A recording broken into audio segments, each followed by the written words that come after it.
बोलिए 1008 श्री आदिनाथ भगवान की जय। श्री भक्तांबर स्तोत्र की जय। श्री मानतुंगाचार्य जी की जय।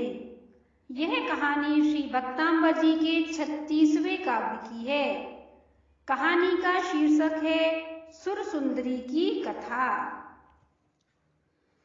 पटना नगर में राजा धारीवाहन राज्य करते थे। उनकी रानी का नाम छत्री सेना था। उनके 7 पुत्र थे और एक कन्या थी।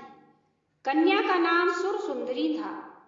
जैसा उसका नाम था वैसा ही वह रूपवती और मनोहर भी थी, परंतु जिन धर्म में अनुराग न होने के कारण उसे बिना सुगंधी का पुष्प ही कहना चाहिए। उसने अपने रूप का बड़ा घमंड था। अपने रूप के मद में वह दूसरों को तुच्छ समझती थी।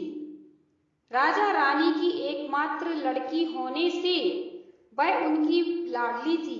लाड़ प्यार के कारण वह उनके सिर चढ़ गई थी। वह उन दोनों की कुछ भी परवाह नहीं करती थी। ठीक ही तो है। चौपाई। कन्या जिनहु चढ़ाई मूड़, तिनके पकड़ी गज की सूंड। जिन बेटी को सुख बुध दई, जिनकी कीर्ति घर घर भई। यद्यपि सुरसुंदरी बड़ी ही ढीठ तरह की थी, परंतु फिर भी वह अपने माता पिता से बहुत प्यार करती थी। एक दिन वह पालकी में चढ़कर जिन मंदिर गई और बहुत सी सहेलियों को भी साथ ले गई। उस मूर्खा ने जिन राज की दिगंबर प्रतिमा की बड़ी ही निंदा की। वह कहने लगी, इनके ना तो आभूषण हैं, ना ही स्त्री ही है और ना ही घर द्वार है, और कपड़े भी फटे हैं, कपड़े तक भी तन पर नहीं है। जब इनकी अपनी ही यह दशा है तो यह दूसरों को क्या दे सकते हैं। सुख की आशा से इन्हें पूजना मानो घृत के ही हेतु पानी को बिलोना है। सुरसुंदरी ने यहाँ तक कहा कि देवताओं में भी श्री कृष्ण को ही धन्य कहना चाहिए, जो दिव्य आभूषण से सजे हुए हैं, गोपियों और ग्वालवाल मंडली के साथ क्रीड़ा करते हैं और 16,000 रानियों के साथ रमण करते हैं। जिन मंदिर से निकलकर सुरसुंदरी बाहर आई तो थोड़ी ही दूर पर एक परम दिगंबर वीतरागी मुनिराज को देखा। उन्हें भी उसने निर्लज्ज, मलेच्छ, दरिद्र आदि अपशब्द कहकर लज्जित किया। वह पापनी रूप के अभिमान में ऐसी अंधी हो गई कि अपने मुख के पान का उगाल उन निष्प्रही महात्मा के ऊपर ही उगल दिया।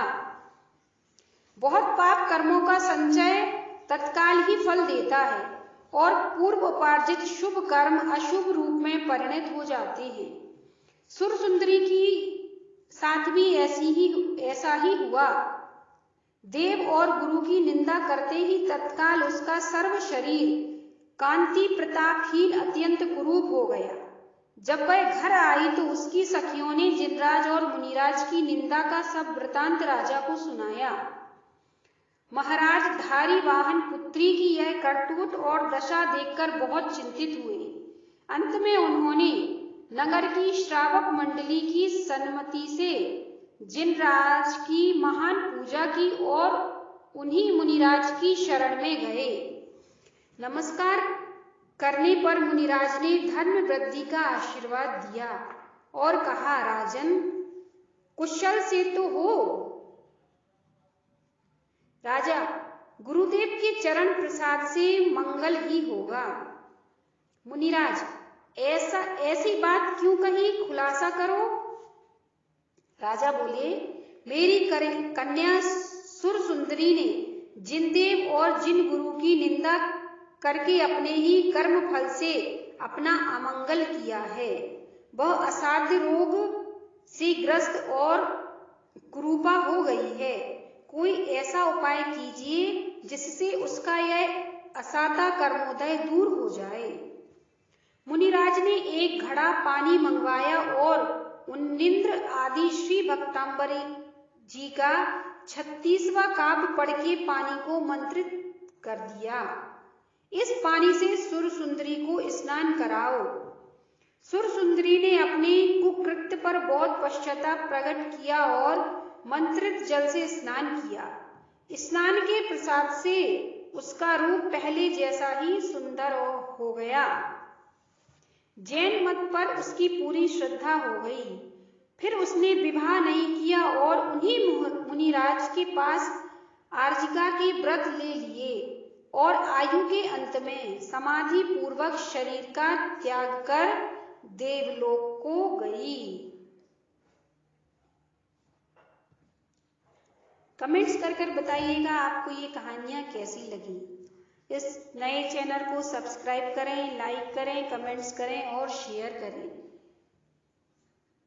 यह कहानियां हमें कहीं ना कहीं जैन धर्म पर श्रद्धा करने के लिए विवश करती हैं। जय जिनेंद्र।